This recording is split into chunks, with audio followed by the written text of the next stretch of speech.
1935 के government of India act 35 की photo copy है। इसलिए आज जो संविधान में आपकी बीमारियों का कहीं कुछ इलाज नहीं है ना, क्योंकि वो तो अंग्रेजों के द्वारा बना हुआ था। तो हम कहते हैं संविधान में एक पैरेलल व्यवस्था चल रही है। इसलिए सेकुलर भारत भी है, लेकिन उसके बावजूद भी 5,500 करोड़ का मुसलमानों का सच्चर कमीशन का बजट है, जिसमें मुसलमान युवा बच्चों को सिर्फ 10 लाख रुपए 20 लाख रुपए लोन दिया जाएगा, वो वापस न करें, कोई फर्क नहीं।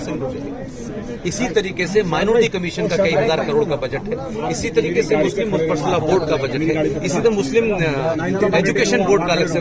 तो जब भारत सेकुलर है तो फिर ये क्यों है? सही बात है। फिर ये क्यों है? तो आपके मंदिरों पे जो पैसा आप चढ़ाते हैं, जो बात मैं सार्वजनिक मंचों से कहता हूं, खासतौर से महिलाओं से कह रहा हूं, आपके मंदिरों पे जो पैसा चढ़ता है उसकी 2 मिसाल देता हूं। पूरे देश में बड़े बड़े मंदिर हैं। एक है देवस्थानम बोर्ड तिरुपति। हर साल जितना पैसा चढ़ता है उसमें से 1,300 करोड़ रुपया हर साल सरकार देती है। वैष्णो देवी आप जाते हो, माता पे चादर चढ़ाते हो और सब कुछ चढ़ा के आ जाते हैं। वहां से 520 करोड़ रुपया सालाना जाता है। आपके मंदिरों से अरबों पैसा, जितना पैसा सरकार का बजट नहीं है उसके बराबर का पैसा आप चढ़ा के आते हो। आप सोने का मुकुट चढ़ाते हो, वो पैसा सरकार लेती है और उसी पैसे से ये सरकार मुसलमानों की स्कीम चला रही है, IAS बना रही है, PCS बना रही है और गला काटने वालों को सरकार पैसा दे रही है। इन मुद्दों को आपके न नेता उठाते हैं न आपके लोग उठाते हैं कि भाई जब आप चर्च से पैसा नहीं लेते, आप गुरुद्वारे से पैसा नहीं लेते, आप चर्च किसी और मजहब से नहीं लेते, तो भारत के मंदिरों पे तो पैसा मेरी आस्था का पैसा है, इस पर सरकार पैसा कैसे लेती है?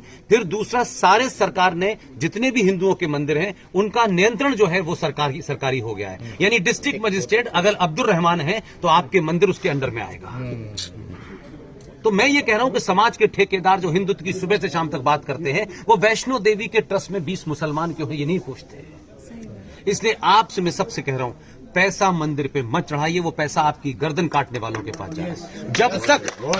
जब तक ये पैसा आपका है, मुझे छोड़ के ऐसे पागल इस देश में बहुत कुछ काम कर रहे हैं, उनको जाइए, उनकी जेब में 10 रुपए रख दीजिए। उनको पहचाने कैसे सर? सब इस दौर में सब साफ है, सबको पता है।